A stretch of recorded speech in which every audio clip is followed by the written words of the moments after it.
So I'm going to read really quick. I'm going to try not to make this too long. This is another thing everybody and their grandmother's talking about. The Hill let out this study. A popular narrative, this is from The Hill. A popular narrative suggests young people are liberal and getting more liberal. Thus, social media buzz with a chart surfaced in spring that seemed to suggest 12th grade boys have become overwhelmingly conservative.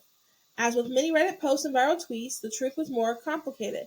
But the numbers do say this. 12th grade boys are nearly twice as likely to identify as conservative versus liberal, according to the respected Federal Study of American Youth.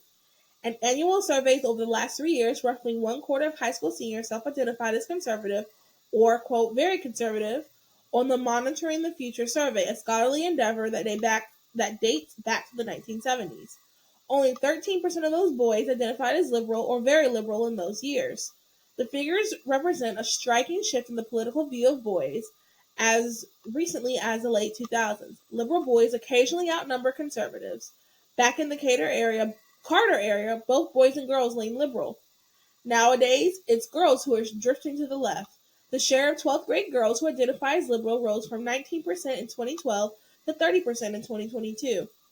Only 12% of girls identify as conservative in the last year's survey administered by the University of Michigan. Young women, too, are trending liberal. Women ages 18 to 29 are more likely to identify as liberal now than any time in the past 2 decades. I want to just point this out. This is who we are. We're between 18 and 29, and our listeners are between 18 and 29. Young women are almost twice as likely as young men to claim the liberal tag, a widening gender gap in political beliefs. But the leftward drift of young women alone has sufficed to move the needle on young adults as a whole. Gen Z favors liberalism over conservatism by a 48 to 33 margin, according to NBC News. 10 years earlier, the young adults split evenly between the two political camps. Wow. You want to go first? You want me to go first? Can I go? Yep. Okay, so I did some research about this, and we'll be quick.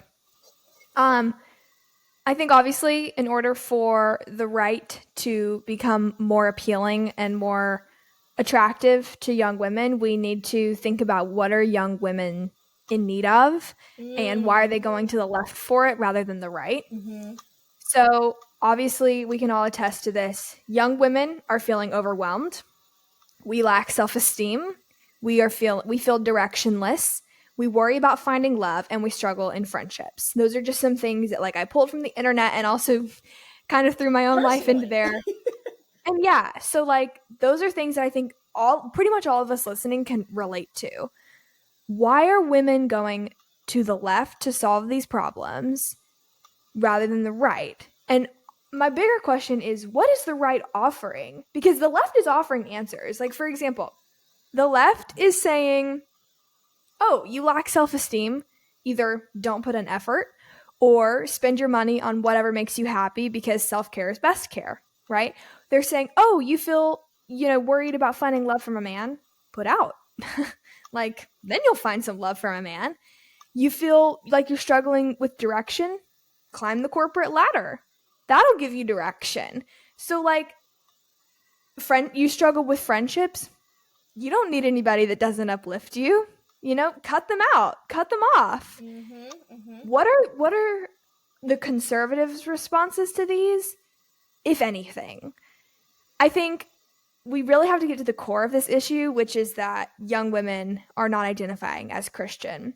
Because I think that if the Christian movement was more opening, more non-confrontational, more welcoming to young women, and we did more to address these issues in the first place, I think young women would then see that. And I know this is kind of controversial, but I believe that on very key issues, Christianity and the right explicitly mesh. Now, there are things the left gets right, like environmentalism, for example, that the right isn't doing well enough. And that explicitly having episodes on that soon. Looking forward to it. And that explicitly aligns with the Bible, right? But I think that if the church was more active in young women's lives, then inevitably young women would become more conservative. And maybe that's not right, maybe that's not accurate, but we need to be asking, what are our fellow girls, our fellow friends and sisters in need of, and how can we help them find those answers through Christianity and through conservatism? What do you think? Wow. Once again, I was going to say something super silly and dumb. No, that girl, was I want to so hear. I want to hear. well done. I mean, Thanks. I want to hear. I mean, say something silly. I mean, truly. Like, we need both.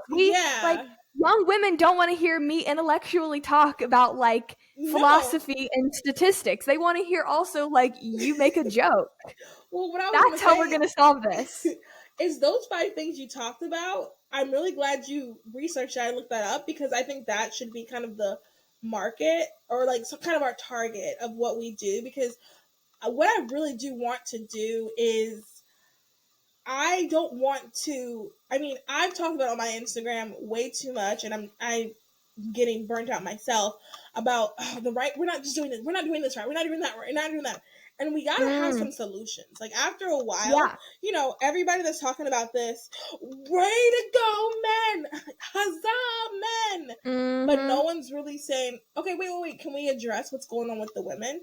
I really want those other girls, not just the podcast, but, when we have our tea parties, when we do our events, gorgeous, gorgeous girls, I really want us to kind of address that, because the goal, really, I truly believe that Christianity is the true religion. It's the only way to heaven.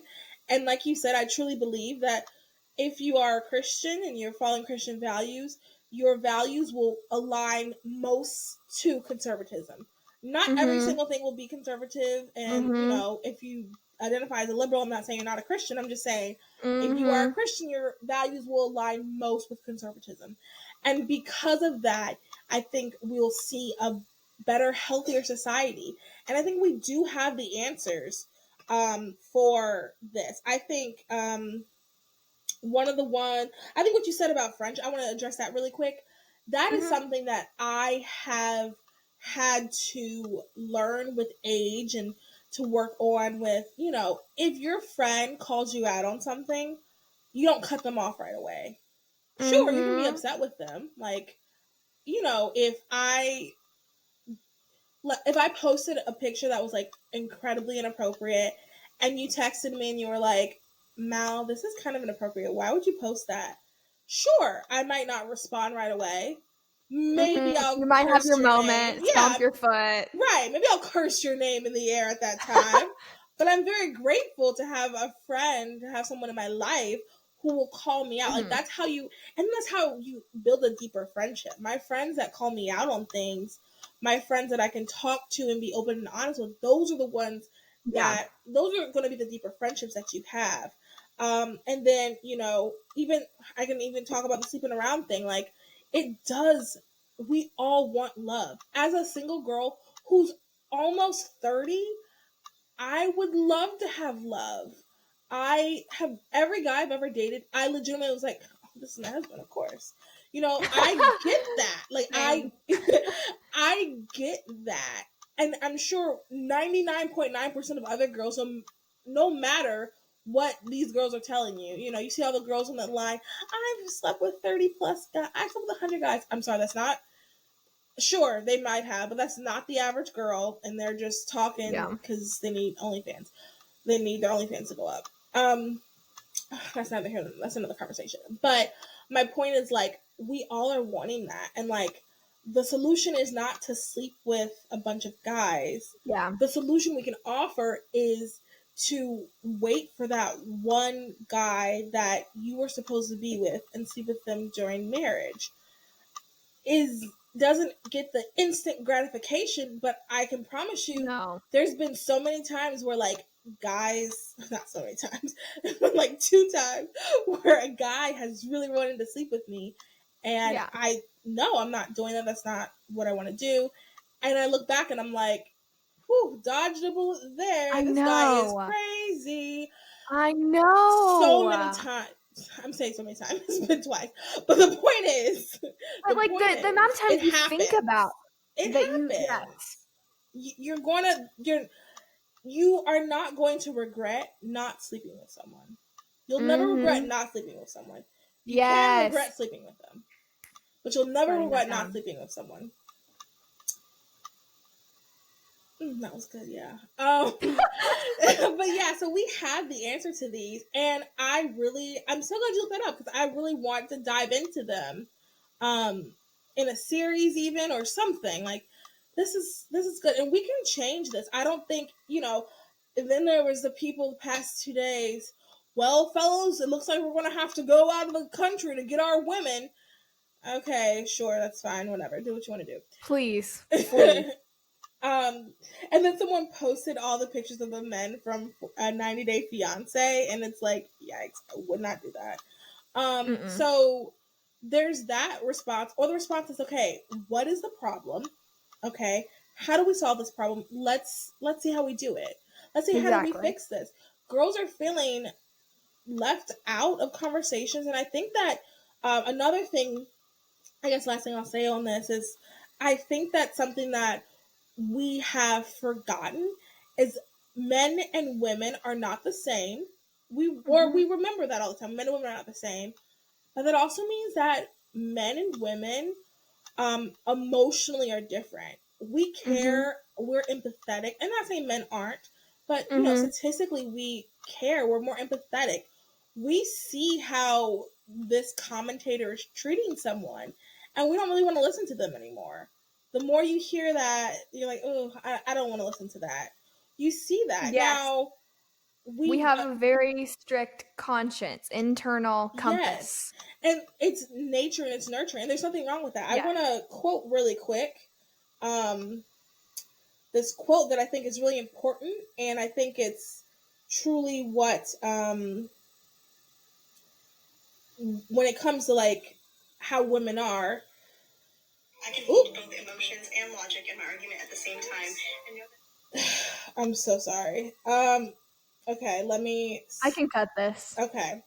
I don't want to play it. I want to say the quote myself. Okay. So we can hold both emotions and logic in the same argument.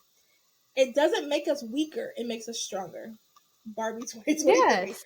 Okay. That's from the Barbie movie. All right. So the idea though is, when it comes to commentating, when it comes to all this stuff, when it comes to these beliefs, we have to think about the both aspects. We're so much of the facts don't care about feelings. Well, people care about feelings. I'm sorry.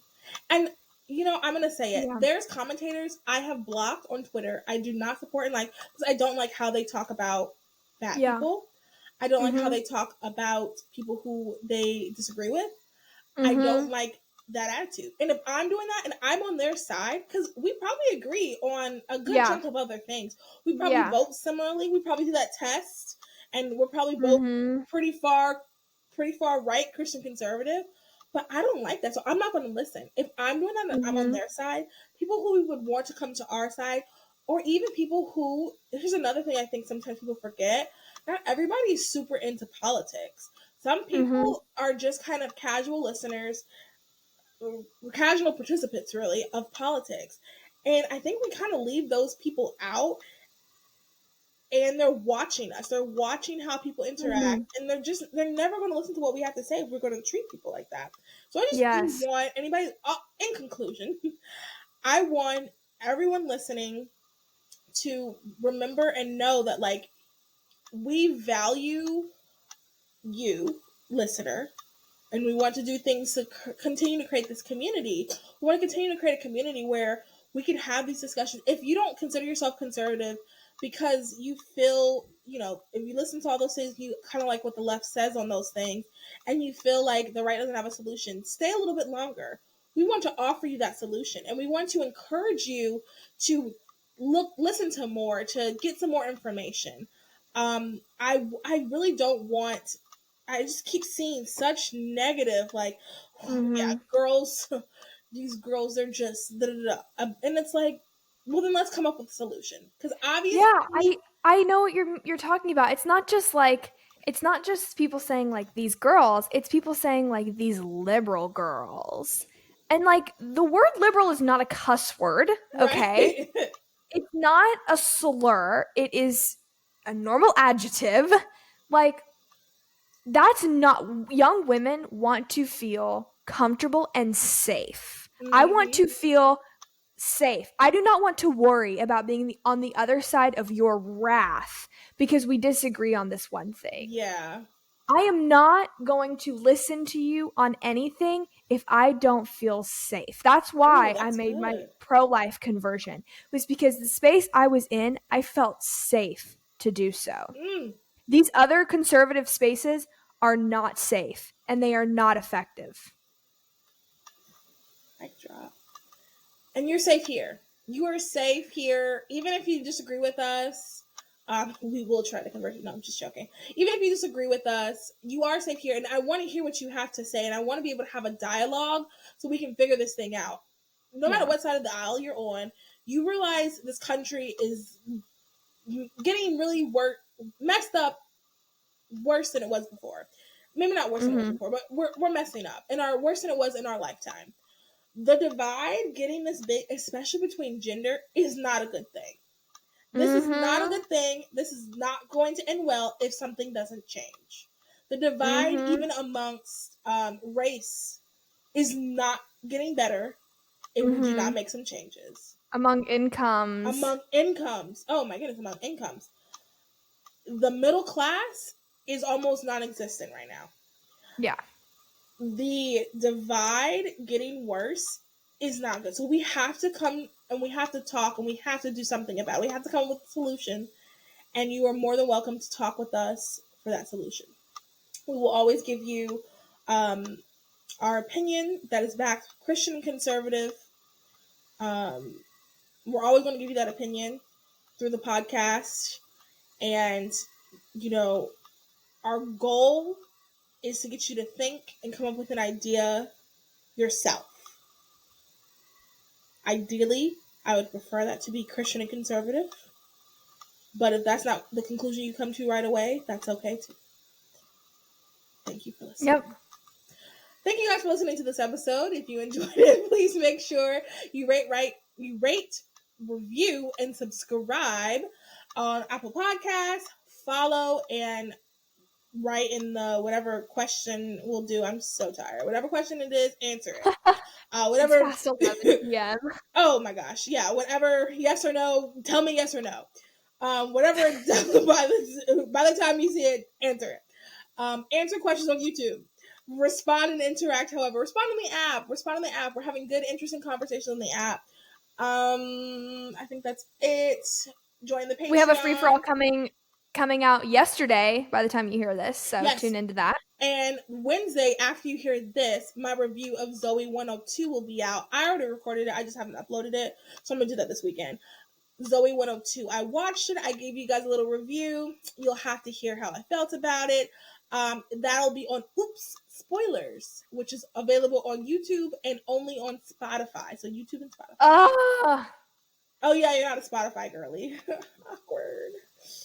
Okay, you guys. Thank everybody for listening. Have a good night, day, evening, however, wherever you're listening. Bye. Bye.